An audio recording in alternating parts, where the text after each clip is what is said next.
Hi guys! So ngayon, napoporma na namin yung mga one o lupa. Yan siya, tinatawag na one. So ipoporma muna siya bago lagyan ng kansoy at saka maruchi. So ito na nga lahat guys. Pinala namin yan kanina. Mga ilang oras lang kami dito. Nagpala.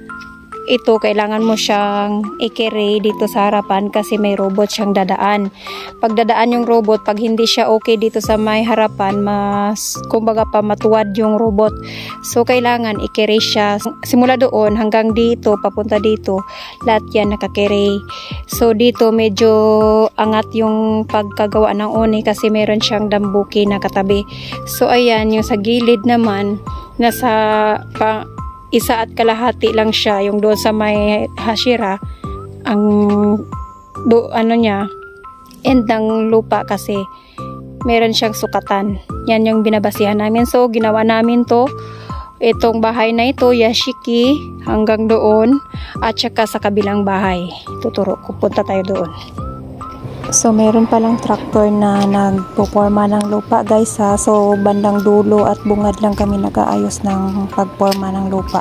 So guys, ito yung isang bahay namin. Yan, natapos na din namin siyang nagawa kanina.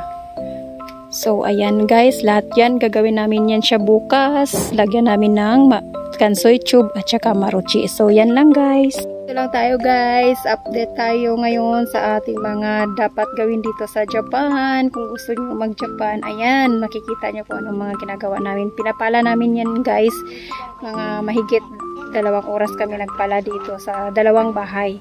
So aayusin yung mga bungad-bungad ng bungad at saka dulo. Doon sa dulo, inaayos yun siya guys.